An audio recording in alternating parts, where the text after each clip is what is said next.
My name is Talis Tisenkopfs. I'm a researcher at Baltic Studies Center and professor of Sociology at University of Latvia, and I've been involved in this SOLINSA project, did some conceptual analytical work, participated in field work in Latvia, specifically worked with two Latvian LINSAs, and what I'm going to tell now about this current emerging understanding of LINSA, which we started from the beginning of the project with this assumption that there exist learning and innovation networks in real life, which they do actually, but by doing our research we came more close to understanding what this concept really means. And this is a topic of my speech now, actually unfinished yet. But if to look at this puzzle, LINSA, this abbreviation, it obviously consists of several keywords like learning, innovation, networking, and for the purpose of sustainable agriculture. And there is a lot of writing and literature about every of those components.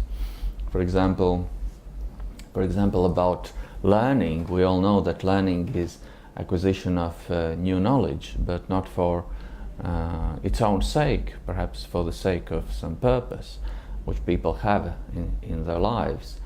So learning has a clear subject matter. It might be technical learning, economic learning, but in this project we feel that there is a higher level of learning when people start to reflect about learning process as such, and especially when they learn in groups and start to understand how to better learn in groups and collectivities.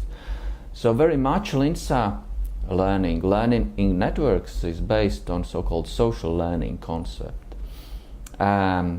which again is learning in groups from other people and in interaction. And interestingly, in some of our internal project discussions, we came across a kind of confession that all things we know in life we have learned from other people. There are very few things in life we invent and can be proud of ourselves. And this happens in interaction, but interestingly we learn not only on subject matter but also about our roles and relations. And this is how things happen in learning networks, that people learn things, but they also learn about who they are, improve their roles, improve relationships, hopefully strengthen those links with others, and also perhaps change identities. So all these social learning aspects are prominent, also in agricultural learning networks. And if some politicians or people who are not so familiar or engaged with this argue that only hard science is necessary for agriculture, only technical knowledge and efficient knowledge transfer is necessary to become more sustainable, this is only one part of the truth. The other side is all this social learning. And the same about innovation, where linear approaches dominated strongly for decades, and our project brings to the fore this complex approach, more systemic approach, that innovation actually is co-creation of something, and it is also very creative. It is actually a combination what people can imagine of resources, of possibilities.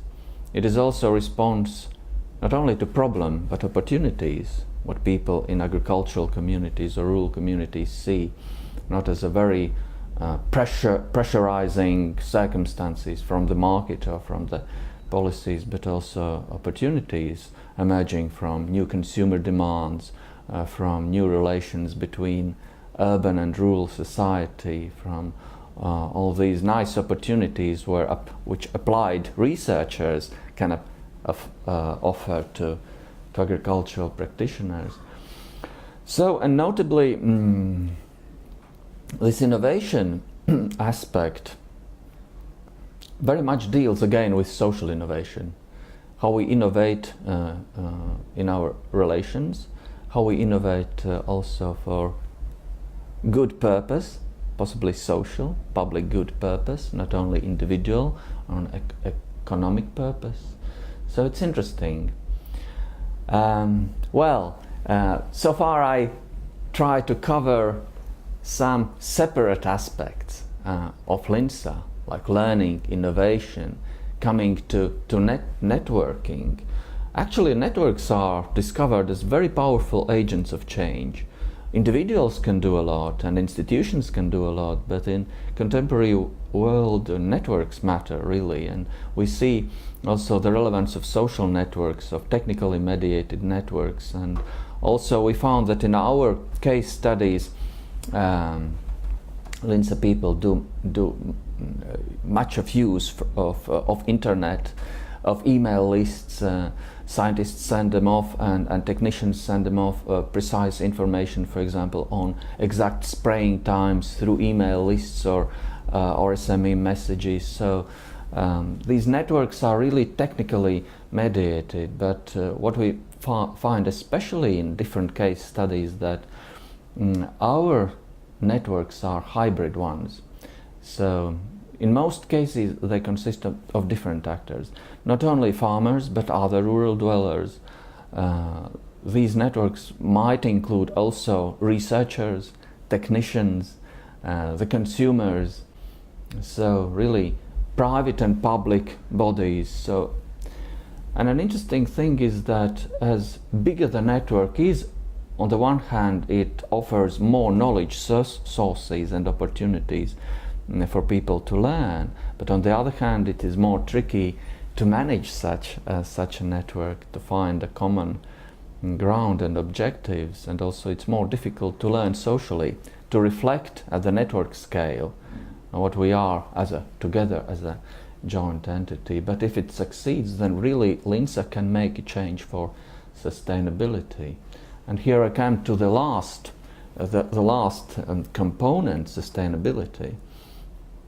Much used word, overused perhaps word, and perhaps we can distinguish sustainable agriculture, sustainable food chains, sustainable food systems, and things like that. And different LINSAs are targeted to specific segments. Some LINSAs really do with a more sustainable agriculture in terms of primary production. But there are some other LINSAs, for example, Italian Crisoperla LINSA, which thinks of a chain, in chain perspective, linking producers and urban consumers for improved organic production and consumption.